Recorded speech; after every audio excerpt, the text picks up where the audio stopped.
Today on Sound Advice with audiologist Doug Leonard from ASI, Audiological Services of Iowa, we're going to talk about pricing. And I think if you talk to anybody in any profession, whether they sell cars, they build houses, they dispense hearing aids, the price is not always as simple as just saying, here's the price, this will work.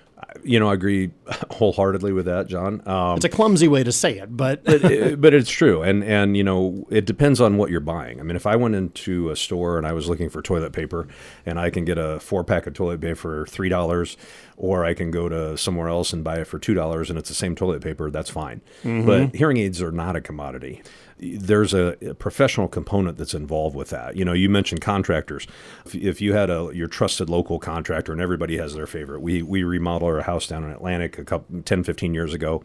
The guys that did it, we loved it. They were great, showed up on time. If they weren't going to be able to make it, they called us and let us know. They were very good contractors, did an awesome job. But you can always find somebody that's willing to do it for cheaper. Yep. And if you are only shopping on price and not considering the skills of the craftsman, the contractor, the doctor, the audiologist, the dentist, or the electrician, you are really fooling yourself. It can all come down to the price of the materials or the price of the fact that, we may not see you again, so we're gonna charge you this and hope that you don't come back. Whereas you build that relationship with patients, you want them to come back into your office, and you want them to rely on you for great service and to get exactly what they want. It's exactly, and we do establish relationship, and we have a working relationship for patients, for 5 or 6 years, a typical lifespan of a set of hearing aids. So we're going to see them twice a year for the next length of time. So we absolutely want to provide good service for them. We want to provide appropriate recommendations, what's really going to work for them. And, you can't get fooled sometimes, and we're going to talk about this maybe in a couple weeks about some different advertising things, but people who advertise quality of life and quality of service and workmanship and things like that, and there's people that only advertise on price. And, quite realistically, honestly, I don't want patients that are focusing completely on price. That sounds bad.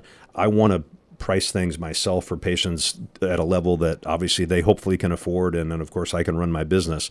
But if people are just buying on that, they're typically not a patient that you necessarily need to have in your office. And when you come back to ASI, it's going to be Doug that you're going to talk to. You've been there for celebrating 20 years now. I know. With your practice there. Yeah, you're right, John. And that's important too. You never know when you go to certain places, they're there for 6 months and then they're gone. This is my baby. I've been, as you said, coming up to Carroll now for almost 25 years. And so I have a lot of personal things invested in this business, and that's why you work with me. You get Doug along with a great quality product when you work with ASI.